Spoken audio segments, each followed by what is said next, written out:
taaru ñu teg ko ci air bu neex waa bu yànji di ko jooru koo koy doomu ndukkumaan bi koo koy doomu saalum saalum si di Omar Dia juddoo Saalum ci benn village buñ naan Jamakolaw maanaam Jàmmakolal nekk ci région bu Kaffrine bokk ci commune bu Ñuul. su ma deewee ngeen may xam man su ma deewee ngeen may xam yàlla na yéex Omar. Sénégal dëkk bu naxaree dund mais dëkk bu neex a dee la su ma deewee ngeen may xam. saqarubu an biha xayrul bariyaati sawbul xaya bil gada ya wal ashiyaati. du tànk laa woon bi may daaj bi ñëwal ci atum 2008 xalifa daal di ñuy géewal daarul xabibi waxtul fajri mbut mi solo lu bees tàq gane si ci kër gi xale bekk solo bu cheikhi bil qalbi naarun talazza la tara fi siwaahu lil qalbi xawa. beneen air beneen facette ci beneen melokaan ba tey jëmm ji la yéem ñu bëri ba raw njombentaan. samaaw bu bees juddu ci kër gi am maga ki rakka ki sët may diis bi séddale paas yu graawik bii sët tët tët. haza hilaalun li shahril mawlidil alami rabiu mawlidi taha tayyibi shiyami. maam xaalifaay ki ñu doy ñuy kañ di bàkk di ko way o fii saxoo daan di way xalifa tooy suñu mbër. saay su weeru gàmmu terwaan mbëru mbëri fent ay bayit bindee na fu ne nu ne ci aliwaak suuf rawatina ci ay kayit.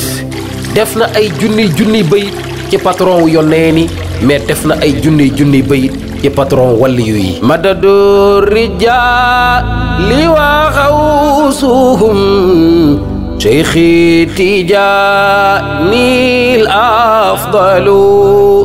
bismillah bu ma kenn yóbbu docteur man li ma feebar moo may faj ci layla. yàlla wërsëgal na ma ci jamonoy ndaw ma ziyaare ji cheikh di ko ñaan ziyaare ji maamam balaa at mi di jeex.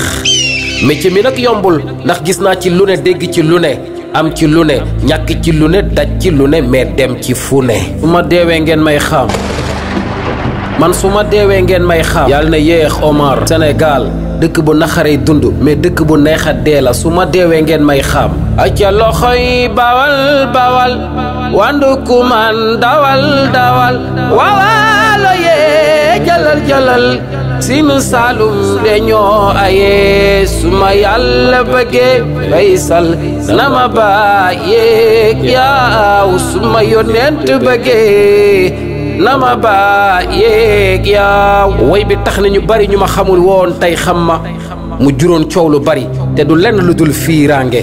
sant yàlla ndax tax na ma fas jom yokku xël. yow xam nga ni say may toll say natt noonu lay toll bakkan naroon na ci des bu fekkoon aw ma kaaraange. su ma sañoon bés bu ne su ma manoon fajar gu ne ju wetu maam xaalifa ñaas laay yeewoo. jaar naa fu bari di làmbaatu mais tey daj naa ñam naa xorom ñam suukar mais tey xam naa. 1881 ba 1959 2008 ba 2024 maag xalifa lépp ngi neuf. ad'uka ya rabbi fi amali yàllaayi ahyayna xayraka min daanin wa min naayi. fi ma jaar ba yegsee gën a métti deuxième guerre mondiale carrière bi du maam du bàyyi tax tey ma nekk international. rajo yeeg télé yi mboolem réseau yi xam nañ kuy Omar Dia. su ma deewee ngeen may xam wóor na suma baay Saïd ak sama yaay Xujja. su ma deewee ngeen may xam man su ma deewee ngeen may xam yàlla na yéex Omar. Sénégal dëkk bu naxaree dund mais dëkk bu neex a dee la su ma deewee ngeen may xam. Omar Dia, mais la plupart des gens le surnomment Ben Khattab. Originaire de Kaffrine dans le village de Niamakolon où il a commencé ses études coraniques près de ses deux parents.